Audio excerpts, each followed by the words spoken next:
G'day guys, and welcome to this week's episode of Simply Fit. I tried to do this video earlier today in the sun, but it was just postponed, so I'm just getting the start of it now. So just wanted to show you my latest piece for the gym. It's a Body Solid GSC 360 standing calf raise / deep squat machine.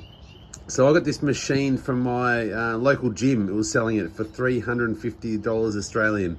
And as you can see, it's white. It had red padding on the back stops here, your shoulders, and then your back here.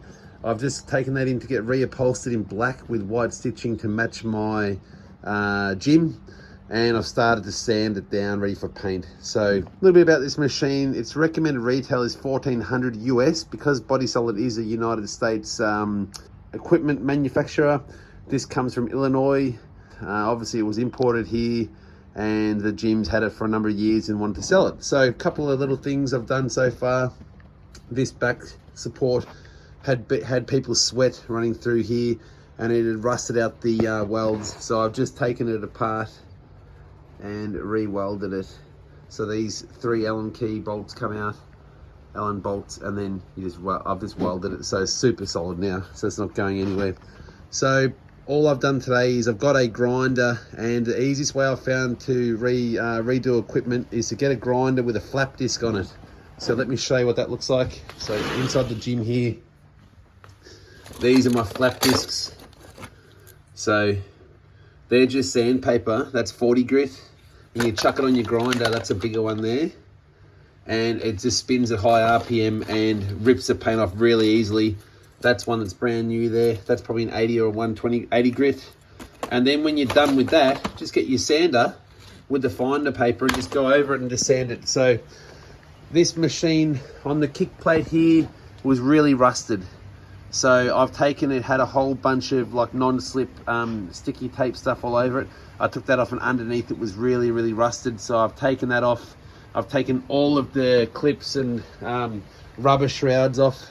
It's raining today, so I just covered them all up here. Everything's there. It's even got its like little name tag on it. So see, Illinois.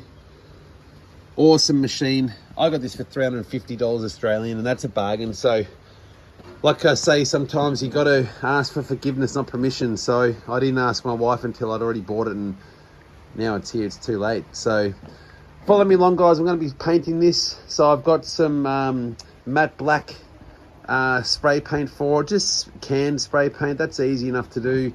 Once I sand it down, I'm going to spray it up, and it'll look brand new again. A couple of bits of wear and tear. You can see on the safety there, it's worn in where it slides on that bar there, but it's still functional.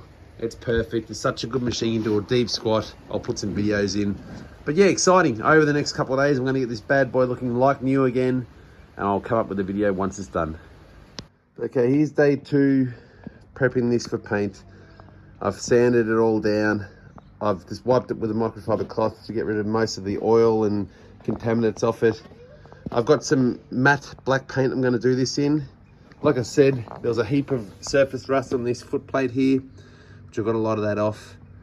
And just like general wear and tear, but overall it's really good. So the next step is just to tape up the parts that I don't want the paint to go on. I'm going to move it out to this section here, put a bit of cardboard under it, and just give it a quick paint. It's pretty cold today, so I'm just going to have to do the light coats, but we'll still get it done.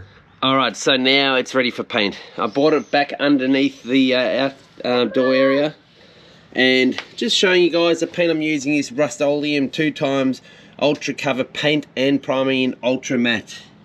This is from Bunnings. They're about $15 a can. I've got 4 cans to be safe. Like I said before, I've just taped up the parts that I don't want any spray going on. I'm not too fussed about the machine because it will be outside. And I've just put the pendulum arm around the other way so I can get into where it actually sits. And anyway, guys, I'm going to put it on time lapse and let's see how this thing comes up. But I bet you it'll be like brand new.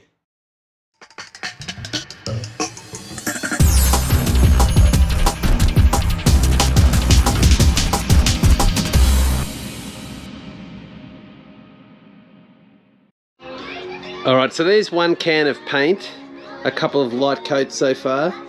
See how much better it looks. It's a couple of bits down low where there's been oil left on the metal. So see there how it's got a bit splotchy. Once it dries, I'll get the sander and go over those bits with a really fine sandpaper. Also a couple of bits where there are the scratch marks through it from that grinding, the flap disc. So what I will do is once it dries in a couple of hours, I'll get maybe the 280 grit sandpaper, give it another quick sand over all those bits just to even it out. And I've still got 3 cans of paint left, but you can see how it's coming up so far. It's really nice. So heaps better on the main parts, like the foot plate, way better. I've got some non-slip tape to put on it. But yeah, really happy so far. A couple of hours to dry. We'll give it another sand and then another couple of coats and we'll be done. Put it back together. Alright, so I've just sanded down a couple of bits that needed a bit more attention. So this around here, where the paint was not bonding properly. Just sanded it down, gave it a quick blow off with the blower, and we're ready for some more coats. But it's looking really good so far. Give it another time lapse and we'll go from there.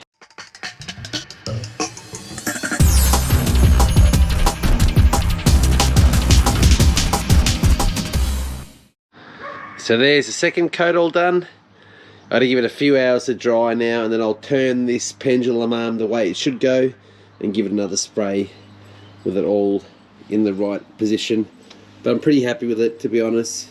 For a $350 machine, it's looking really good. Okay, so there you go. I'm happy with this. It's 2 full cans of that matte black paint, and I'm happy with that. I don't want to go any more paint, to be honest. It's an outside piece of equipment, so I'll just leave it as that finish. I'm really happy with the way it's come up.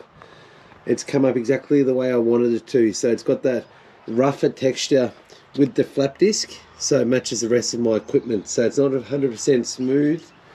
You can see it's got a bit of a rougher texture through it. That matches all my powder coated equipment inside. So I'm really happy with that. Next step is to put all the rubber footings back on, and then I've got some non-slip stuff I need to put back on this bottom plate here. But yeah, overall really happy with it. I'll let it dry for a couple of days now to let it harden up before I muck around by putting it back together. But yeah, really happy, guys, to see what happens. The padding, once it's on, will look awesome too, that new padding. And here we go, guys, the completed standing calf / deep squat machine. Really happy with the way it turned out. I've just put on some of that non-slip tape all through it. You'll see it here on the foot plate. Yeah, it's beautiful. I'm not going to put any tape on this plate because I think it's going to be good without it, and it looks good without it. And I didn't go crazy trying to make it look brand new again. I had some leftover like chrome type paint which I put on the handle here just to neaten it up. But overall really happy with the way this turned out. So it probably took me all up from start to finish maybe 10 hours or so to get it to this stage. But like I said, I'm in isolation, so what do? When you're in isolation, you get stuff done. So looking forward to giving this baby a try. Those perfectly stitched back supports with the white stitching matches all my equipment inside. Yeah, it's fantastic. But anyway, guys, thanks for watching this episode too, and the rebuild of this machine. And until next time, keep flexing.